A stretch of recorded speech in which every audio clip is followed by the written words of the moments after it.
Is it shocking that one character who is called the Darkling turned out to be bad? Super disgusting. Can you believe I almost burned water? Wow. Hi, hello and welcome back to my YouTube channel. Thank you so much for being here. My name is Samah. Today we're going to be talking about something that I haven't done on this channel, and it is cooking. Last time I said that I want to talk about the Grishaverse books. By the Grishaverse I mean the original trilogy, Shadow and Bone, the Six of Crows duology, the Nikolai Lastov duology, and some of the companions book that I only read like one, I believe. And I was thinking about doing kind of a review about it and about the show, but I remember that I already did an episode with the girls on our podcast, the Bookish Squad podcast, and we talked about the show in details, about the books, the difference between the show and the books, our favorite character, and all of that stuff. And if you haven't checked that episode out, I'm going to be leaving you a link in the description box, because that episode was so funny to film. Actually, it was the longest episode that we had filmed. We had to cut it into 2 parts because we just couldn't stop talking about it, and there were all the ladies from our squad plus some guests. I mean, you have to check out this episode because it was hilarious and funny, and I always check it out when I'm feeling bad, because I love how we have talked about everything, but at the same time didn't talk about anything related to the Shadow and Bone. So yeah, check the link in the description box if you want to listen to the episode. So I was thinking about doing my take on the Grishaverse books, and I remember that I have said everything on the episode, and one day I stumbled upon this book called The Unofficial Cookbook Shadow and Bone, and I found a lot of recipes. We have some fish tacos, we have some chocolate mousse, and all those delicious things. I choose this easiest thing to make, and it's called the malenchki dumplings. And they are mentioned, they are not actually mentioned, dumplings are not mentioned in the book, but the servants call them malenchki, which means little ghosts, because they were the smallest and the youngest, sneaking into the kitchen to steal the last of the summer peaches. So basically these dumplings are inspired by this part, because malenchki means little ghost in Russian, and they are going to be small little dumplings with sliced peaches on top. And I was thinking, that's easy, I can make that like super easy, but I don't want to jinx this, because I know that some way along the way I'm going to be ruining something or setting the kitchen on fire, so I hope I don't do that. If you don't know about the Shadow and Bone books, they are basically about this girl who is called Alina Lastov, living in a Russian inspired country called Ravkan, which is in a constant war with their Fierden, which is a country in the north, and also with the Shuhan, they are a country in the south, and they are always in this fight of control. We have the military and we have the Grisha. The Grishas are people who can control the elements around them. They are basically just, you know, magician or something. They can control either the air, the fire, the water, and so on and on. And then we have Katu Alina, what's her name? She lives in an orphanage when she discovered by chance that she is a Grisha, and she is taken to live in the palace because she is the only one who can take down this big tear in the middle of the country called the Fold, and anything that goes inside disappears. So that's why she is taken to the palace to train. And also she meets the Darkling, who is the General Kerrigan, which I hate calling him, by the way, in the show. He trains her, and we see that he is trying to make kind of an alliance with her so they can take down the Fold. And we have like the huge plot twist. I mean, it wasn't like a big plot twist, because spoiler alert, he turns out to be the bad guy. It is in the name, the Darkling. I mean, is it shocking that one character who is called the Darkling turned out to be bad? Before we start our recipe, I'm gonna tell you how I feel about the books. I mean, they were super YA, like really cringy YA. The main character Alina was insufferable. She was kind of a brat, especially toward the end. I love the world building, and by the second, third books we can see a lot more than Ravka, the palace, and the Fold. And then in the duology, Six of Crows duology, which is the best duology out there, I mean, the characters, they're all amazing. I mean, all of them, you cannot pick and choose who is your favorite because all of them are just amazing, and Late Bardugo writing style is really involved and improved compared to the trilogy. And in this duology we are taken outside of Ravka to Katterdam, and there's another set of characters that we meet, and some of the characters from the original trilogy pop up in this duology. And then the last duology, which is the Nikolai Lanstov, talking about the heir of the throne that we have met in Shadow and Bone, and we talk about him trying to mend his country after a lot of wars and trying to make Ravka great again. But not in a Trump way, it's just in a good way. Basically the first trilogy was okay for me, the duology was perfect, and then by the end of the Nikolai Lanstov duology I did not enjoy the last book, The Rule of Wolves, because Lady Bardugo took some decisions that were super unnecessary. She was trying to talk about a lot of things at the same time, and some of the characters feel like they were just there for nothing. For example, Lena. I mean, I was happy to see her, but by the last book she was just there for the sake of being there. Some of the decisions taken are not that are so out of character for some of the characters, and I don't want to spoil it that much because I'm trying to make this video spoil free. But if you want to get like more spoilery or something about it, you can always check the episode that we had about the Grishaverse and Shadow and Bone, especially the first season in Shadow and Bone show. I talk so much about the books. I didn't even start talking about what I'm going to be making, but anyways, I said I'm going to be making the malenchki dumplings, and basically to make the malenchki dumplings you need 1.5 cups of flour, 2 tablespoons of baking powder, 1 tablespoon of salt, 1 cup of milk, 1 tablespoon of cinnamon, granulated sugar, and sliced peaches, fresh or preserved. First we're going to be whisking all the dry ingredients together first, and then adding the mix slowly until we have a dough that is smooth and soft. Then we're going to be filling a pan with water and 1 tablespoon of cinnamon and bringing it to boil, then lowering the heat in order to keep the water simmering, dropping the butter in liquid, covering it, cooking it for 10 to 15 minutes, then removing the dumplings and sprinkling it with sugar, cinnamon, and adding some slices of peaches. That sounds easy, right? Okay, so I already have the flour here. I'm going to be adding the baking powder. Okay, ew. I'm going to be adding the cinnamon. Yeah, I have to add it right now. Cinnamon is dry, yeah, so I'm going to be adding the cinnamon. This is a lot of cinnamon, but I don't know. Okay, I'm adding the cinnamon, some salt. I'm not going to be doing like a whole tablespoon because a lot of salt and I don't take salt that much, so I'm just gonna add some sprinkles of salt.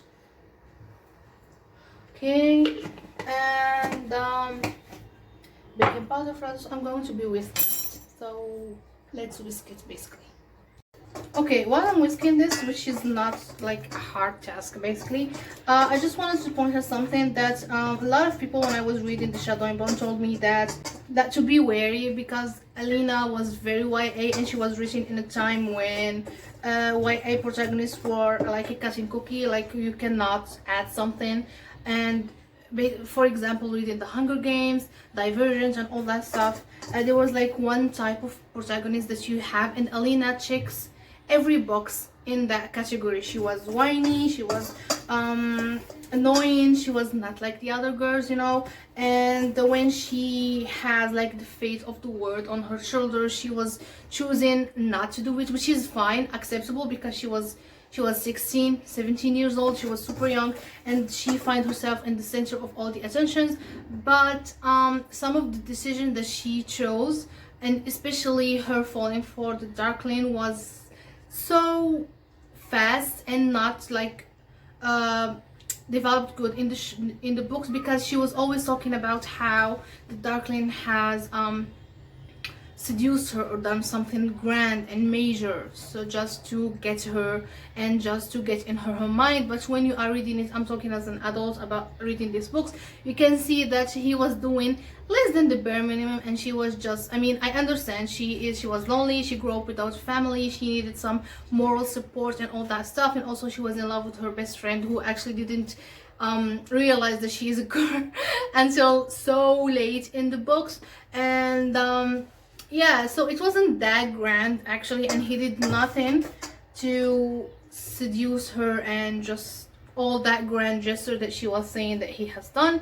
And that was my only problem with Alina. Actually, it was not the only problem. Basically, I also had a lot of problem with how she was treating her female friend. For example, Genia. Do you say Genia or Genia? I don't know, but I'm gonna call it Genia. So she was thinking that she has this idea in her head that if you are beautiful, if you have everything in the world, I mean physically you are beautiful, you cannot have any problem. So when she learns about Genia and her struggle and how she made it in the palace with the king and the queen and everything, she was like, oh my god, you cannot have problems because you are so beautiful.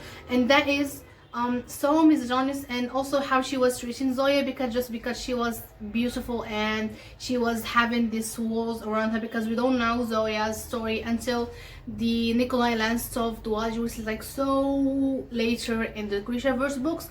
But either way, like, learn about giving people the benefit of the doubt. And I know that you are the center of this story, but you cannot go around making this misogynistic and comments. So yeah, I have quizzed dry, which is not like a big task, but I just kept talking. And now we're going to be adding, okay, I'm gonna have these out of here. We're going to be adding the milk slowly. I have here how much? 1 cup, which is 225 milliliters of milk, which is basically this cup. Hopefully I don't do something bad. Shit. This is getting clumpy. Maybe I need more milk than I had thought. I'm going to be adding more because the flour keep jumping on me. This is getting so clumpy here. They said to stop until the dough is soft and smooth. Do I actually need to whisk it? They said whisk. This is a whisker. This is not soft and smooth as they said. But actually it smells like so good. I thought that it's going to be disgusting because we only have flowers and cinnamon and not even sugar, just cinnamon and flour and salt. I think I need more milk because right now all I have is this. They said soft and smooth.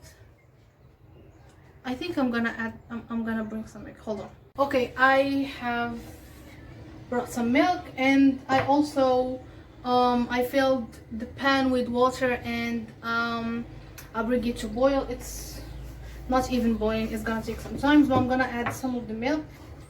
I think we're fine. I'm gonna taste it.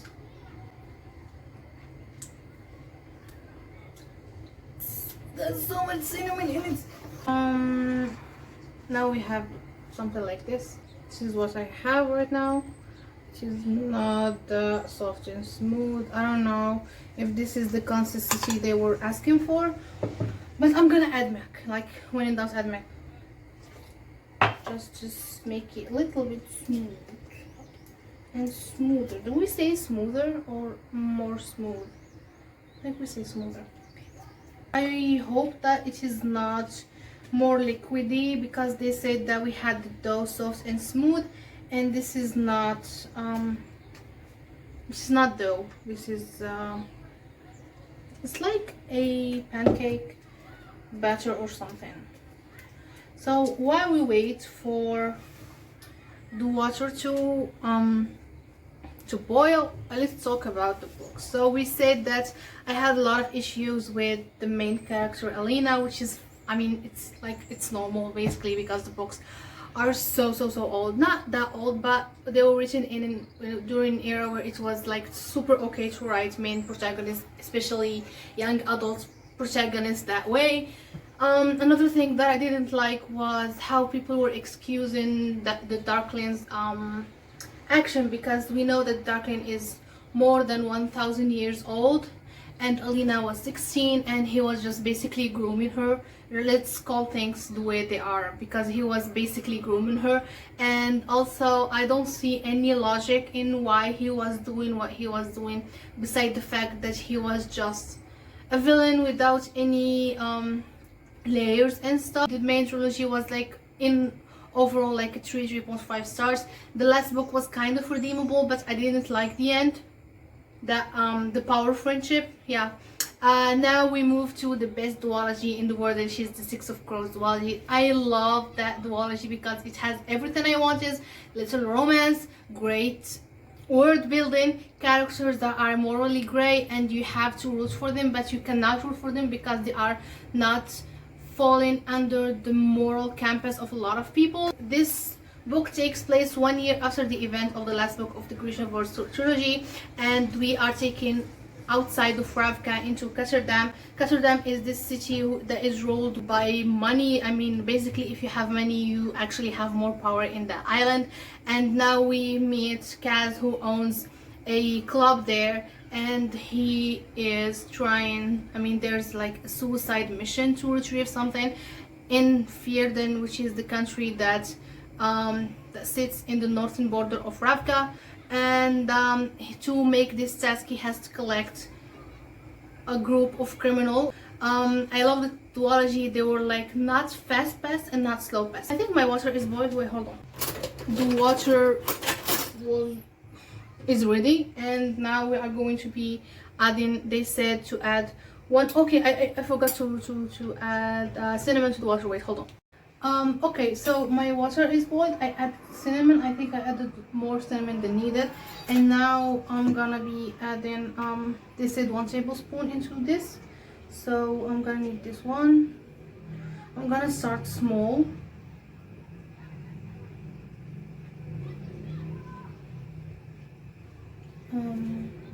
Yeah, something is happening basically. This is a disaster. Is this boring? Oh no, oh no. Super disgusting. They're not balls. They say they're going to be looking like balls. Okay, I think one is ready. Actually, wait. Okay, I brought my fork and I hope it's ready, because they say they are ready when they rise above the water. So this one is not ready basically, but I think this one is ready, but I don't know. I don't remember which one I put first. Do I take it out right now or just wait? They cannot like cook more than this. They are already above water. So let's take this one out. Oh no, they said they have to wait. Okay, wait. I'm gonna again. I'm gonna cover this one for 15 minutes and wait. As we wait for the dumplings to cook for 15 minutes, let's talk about the Six of Crows duology, because this like deserves one video. Just talk about how amazing the Six of Crows duology is. I mean, the late Bordeaux's writing style has improved so much in this book. You feel like it's another different author writing the Six of Crows compared to the Shadow and Bow trilogy. We are introduced to these characters that I talked about: Kaz Breaker, Inaj Gaffa, Jesper, Nina and Matthias, and also Willen, and they are trying to break into one of the most unbreakable places in Fjerda, which is the country that sits north of Ravka. I'm sweating so hard. I don't know why. We have one of my favorite tropes in there, which is the found family trope. We see how these people who are unlikely to form any friendship between them sort of make this family that they stick together. Also, we have romance, but it's not hardcore romance. I mean, I don't like hardcore romance. I don't like the romance that it's rubbing on your face, but the one that has full of angst, the one it's full of the push and pull and thinking that are they together, are not they together, are trying to make the first move, are they going to make the first move, and all of this is what I like in books. I don't like the romance. I mean, if you like that, that's totally fine. I'm not judging you, but for me, this is not something that I enjoy the most. And how this books, I also one thing liked about this book, you get attached to the characters so fast. Like, you don't think that you think you care about any of them, but if one thing happened to them, you're like, okay, wait, I will do anything in this world just to make sure that this character is okay. And that is the kind of characters that I like to be introduced to in books. And now fast forward, we go into the why I keep touching this wall. We go into Nikolai Lantsov duology, and this one, it's kind of like 2 years after the event of Shadow and Bones, the last book of Shadow and Bone, and we follow Nikolai Lantsov, who is the heir and now the king of Ravka, and he's trying to mend his country together and making his. Oh my god, this is one. Can you believe I almost burnt water? They look disgusting. But in my defense, I think I've cooked them more than they should be cooked, and this is how they look. Remember when I said this is going to be easy? That's easy. I can make that like super easy. Let's hope that I've learned from my mistake, not to let them cook for longer and just not to cover them, because that didn't help. Okay, so I have my peaches, I have my sugar, and I'm gonna be sprinkling some on these devil's spawn here. See how it's gonna be tasting, because this is like so cinnamon saturated, and I'm not a big fan of cinnamon basically, unless it is with something that is salty or something. So I'm gonna be adding the peaches. Wow.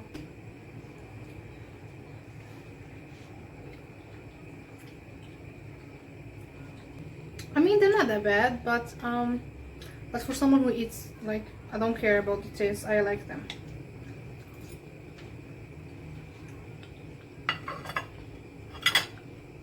You have to add a lot of sugar and a lot of peaches, that's the key.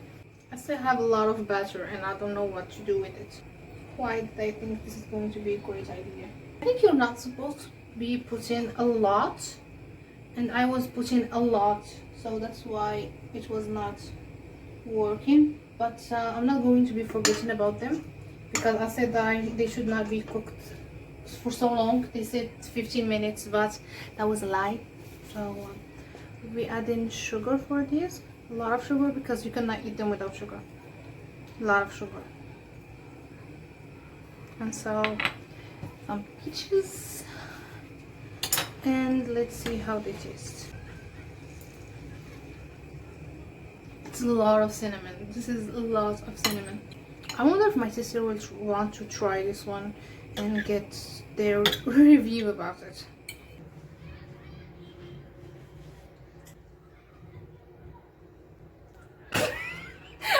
Okay, so I have my sister so she can try what I made. You have to try the peaches with them, because they are unbearable without the peaches.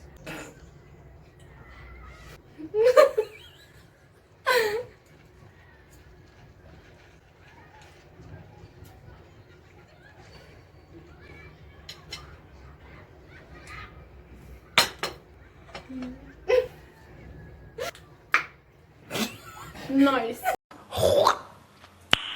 Nice. They're a bit sticky. They're a On bit the sticky. top. Yeah.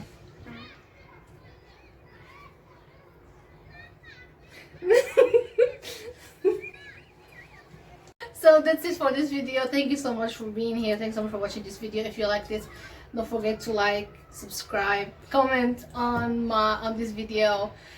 Any recipe that you want me to try, because I'm feeling myself right now. I made one thing and it didn't taste great, but I'm feeling myself. James Gordon.